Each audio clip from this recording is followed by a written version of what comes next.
Oi, pessoal, tudo bom? Eu sou José Carlos Pinto, falando com vocês aqui no canal Falando com Ciência, sobre aspectos da educação, da ciência e da pesquisa que se faz no Brasil. Bom, o tema da sustentabilidade constitui um dos maiores, se não o maior, desafio do mundo moderno. E é impossível falar sobre sustentabilidade sem falar sobre biomassa e sobre o uso de biomassa para a geração de energia e para a produção de produtos químicos variados. Nesse contexto em particular, o Brasil está muito bem posicionado estrategicamente, pois possui a maior biodiversidade do planeta e é grande produtor de biomassa. No entanto, para a gente entender e relativizar a importância da biomassa nesses dois cenários, é muito importante fazer algumas contas. Por exemplo, na área de energia, hoje no Brasil, cerca de 20% da energia elétrica é produzida com o uso da queima, por meio da queima do bagaço de cana. Isso significa que para atingirmos o total de 100% da energia elétrica gerada com biomassa, seria necessário queimar pelo menos 5 vezes mais bagaço ou 5 vezes mais celulose e lignina do que fazemos hoje, o que mostra que esse pode ser um desafio enorme para o país e talvez ambientalmente incorreto, porque se continuássemos usando apenas o bagaço para gerar a energia elétrica, seria necessário aumentar a área plantada de cana-de-açúcar pelo menos 5 vezes.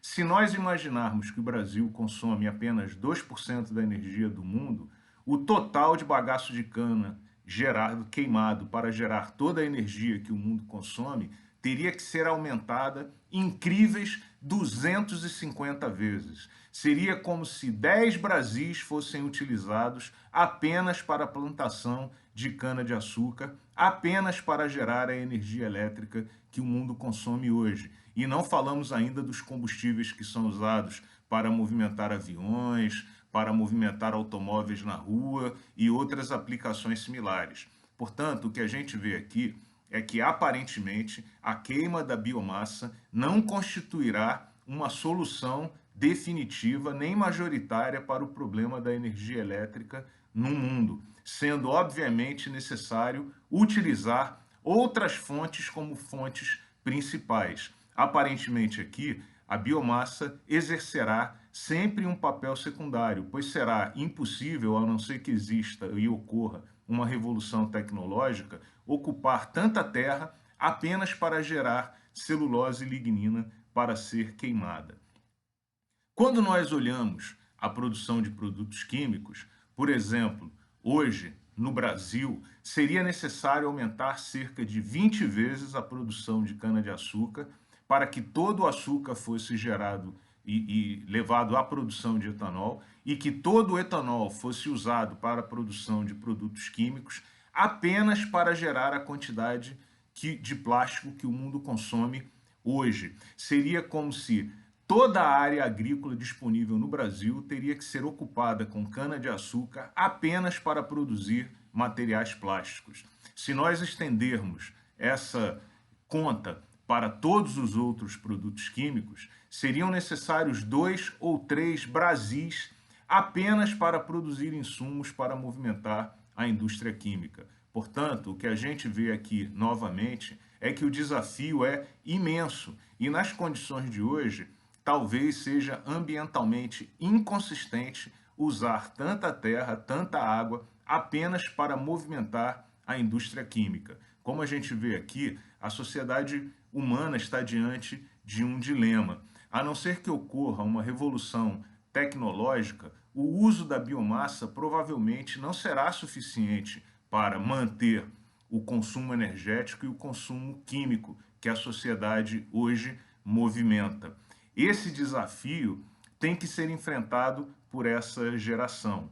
Uma solução possível é destinar todo o bagaço, todo o resíduo vegetal para a produção de produtos químicos. Mas aí há uma revolução que está em andamento, mas que ainda precisa acontecer, que é a revolução dos processos enzimáticos, que serão capazes de transformar a lignina, a celulose e os compostos de alta massa molar em compostos de baixa massa molar que possam ser usados em processos químicos de maneira geral.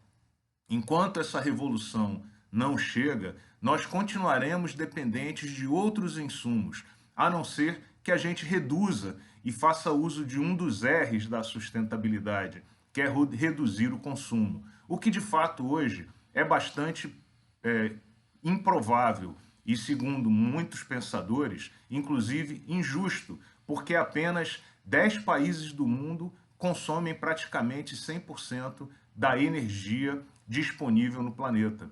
Como a gente vê aqui, o conjunto de países em desenvolvimento e subdesenvolvidos faz uma pressão justa, legítima, para o aumento do consumo e da melhoria das condições de vida. E é esse desafio que o ser humano tem que enfrentar. Além disso, há dois vídeos muito interessantes para você assistir disponíveis na internet. Um é o documentário Solo Fértil, disponível no Netflix, que você deveria ver, sobre os malefícios que a agricultura intensiva causa sobre o solo do planeta e sobre o meio ambiente de maneira geral, incluindo a produção de carbono em quantidade e liberação desse carbono para a atmosfera, contribuindo de forma significativa com o efeito estufa. Um outro vídeo que você deveria ver é do Gregório do Vivier, chamado PETS, mostrando que cerca de 70% a 80% da soja produzida no Brasil, biomassa, não é usada para alimentação de humanos exatamente, mas vira ração para, em grande parte, para a criação de porcos na China, destruindo o ambiente no Brasil. São temas muito relevantes para você pensar. O fato é que hoje, com a tecnologia disponível, hoje, no ano 2020, a biomassa não constitui ainda uma solução para nenhum dos grandes problemas associados a uso de energia e uso de produtos químicos no mundo, sendo apenas paliativo. É necessária uma revolução também nessa área. E aí os brasileiros e pesquisadores brasileiros podem ter uma importância muito grande, porque nós somos grandes produtores de biomassa e talvez os maiores interessados em que essa revolução aconteça. Pense nisso e, toda vez que você pensar em sustentabilidade e em biomassa, pergunte a você mesmo se aquela aplicação é realmente factível e viável na grande escala. E que revolução nós temos que apoiar para que essas aplicações venham a se transformar em realidade de forma realmente sustentável e benéfica para o ambiente e a sociedade humana. Um grande abraço e até o próximo vídeo.